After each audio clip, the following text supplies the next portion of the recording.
सगळ्याच जातीतल्या लोकांनी सुद्धा नेत्यांनी सुद्धा एकत्र व्हायला पाहिजे. शेतकरी म्हणून तर एकत्र व्हायला पाहिजे.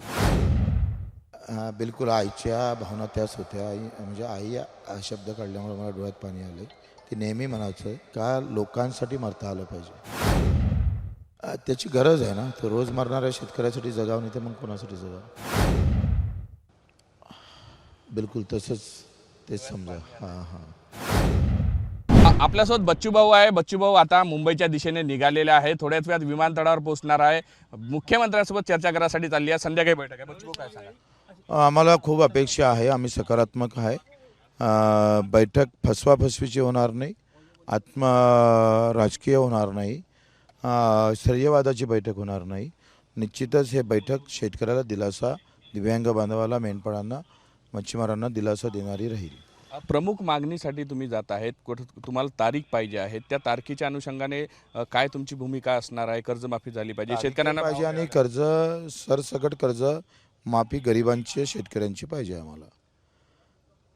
सरसकट पाहिजे. त्यामध्ये तुम्ही असंही सांगितलेलं आहे की खरे शेतकरी त्यामध्ये, कारण की अनेक जण तुम्ही सांगितलं आहे का जे इन्कम टॅक्स भरतात अशाही लोकांना. हां, काही लोक इन्कम टॅक्स लपवासाठी पण शेती करतात. ते नको. आता तुमच्यासोबत कोण कोण चाललं आहे? आता राजूजी शेट्टी आहे, अजितदादा नवले आहे, वामनराव चटप आहे, तुमचे महादेवराव जानकर आहे, तुपकरजी आहे, मेनपाडचे काही प्रतिनिधी आहे, ग्रामपंचायत कर्मचारी, असे सगळे आहे. हमीभावा संदर्भात सुद्धा अजूनही केंद्र सुरू झाले नाही. त्या अनुषंगाने काय पण आम्ही चर्चा करणार आहोत. हमीभावाची एक चांगली नीती राज्य सरकारनं केली पाहिजे. बरं, या कर्जमाफीने प्रश्न सुटतील असं वाटत नाही. त्यामुळे आणखी काय काय पावले तुमचे या सगळ्यात? कर्जमुक्तीनं प्रश्न सुटत नाही. ते लुटीतून आलेली मागणी आहे. सरकारनं लुटलं म्हणून आलेली मागणी आहे. त्याच्यानं कर्जमुक्तीसाठी एक निरंतर कार्यक्रम, एक व्यवस्थित त्याच्या भावाच्या संदर्भात मोठा निर्णय घ्यावा लागणार आहे. आणि नवीन तंत्रज्ञान असेल, नवीन काही गोष्टी कशा घेता येईल ते पण पाहावं लागेल. मनोज जरांगे आत्ताच आलेला आहे, समर्थन दिलेलं आहे, शेतकरी म्हणून आलं म्हणून असंही त्यांनी. हां, त्यांचा आभारच आहे. ते फार मोठी गोष्ट त्यांनी केली. त्यांचा आभार मानतो. बाकीच्याही सगळ्याच जातीतल्या लोकांनी सुद्धा, नेत्यांनी सुद्धा एकत्र व्हायला पाहिजे. शेतकरी म्हणून तर एकत्र व्हायला पाहिजे. तरी ओबीसी नेत्यांनी यावं असंही तुम्ही शब्द. अपेक्षा आले पाहिजे. त्यांचंही स्वागत आम्ही करू. आमच्या नेतृत्वात नाही, तुमच्याही नेतृत्वात आम्ही यायला तयार आहोत. नेतृत्व कोणाचं आहे याच्यापेक्षा आम्ही कोणासाठी लढतो ते फार महत्त्वाचं आहे. खरं तर ज्या पद्धतीनं शेतकऱ्यांची मोठ यावेळेस बांधल्या गेली आहे, पहिल्यांदा असं होतंय. तुम्ही त्यावर कसं पाहता या सगळ्याकडे आणि एवढं मोठं यश मिळतंय? हे सगळं शेतकरी नेत्यांचं मोठेपण आहे. शेतकऱ्यांचं खरं तर मोठी गोष्ट आहे. दिव्यांग बांधव फार ताकदीनं आलेला आहे आणि आम्ही सातत्यानं आमच्या कार्यकर्त्यांना केलेली मेहनत ही त्याच्यातलं मोठं गमक आहे. तुम्ही मीडियांनी सुद्धा खूप चांगल्या पद्धतीनं घेतलं. सगळ्या गोष्टी जोडून आल्या का ते होतं.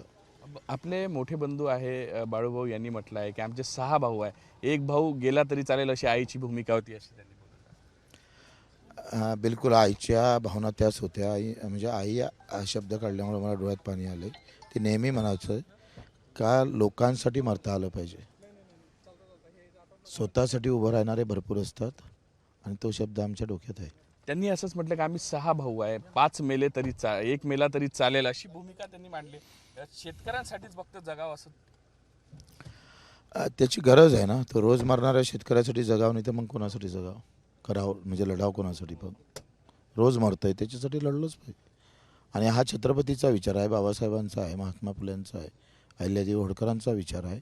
तो घेऊन जपतोय. अण्णाभाऊ साठे असेल, ह्या सगळ्या महापुरुषांनी, संतांनी हा संदेश दिला. तो तंतोतंत पाळता आला पाहिजे. आईंचं नाव घेतलं तुम्ही, म्हटलं डोळ्यात पाणी आलंय. आज आठवण येते? बोलू शकत. आई असते तर तिला वेगळं आनंद झाला असता. शेतकऱ्यांसाठी काहीतरी. हां, ती शेतीत खूप राबली, खूप कष्ट केले आहे तिनं. 11 ते 5 मजुरासारखी मेहनत केली आहे. तीच हाताला बांधलेली तीच आई आठवते तुम्हाला आता हे सगळं?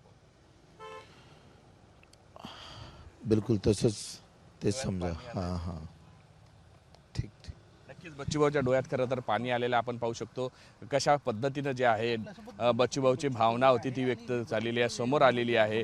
आणि कुठेतरी डोळ्यात अश्रू आला आहे, कारण की आज शेतकऱ्यांसाठी यश मिळतंय याचा आनंद सुद्धा आहे. आजचा लढा जो यशस्वी व्हावा अशी भावनाही बच्चूभाऊंनी बोलून दाखवली आहे. व्हिडिओ जर्नलिस्ट सौरभ बोलेसह पराग डोबळे, साम टीव्ही न्यूज, नागपूर. देश विदेशातील प्रत्येक घडामोडींचे लाईव्ह अपडेट मिळवण्यासाठी आता साम टीव्हीच्या सर्व सोशल मीडिया प्लॅटफॉर्मला लाईक, फॉलो आणि सबस्क्राईब करा. तसंच सर्व नोटिफिकेशनसाठी बेल आयकॉन प्रेस करायला विसरू नका.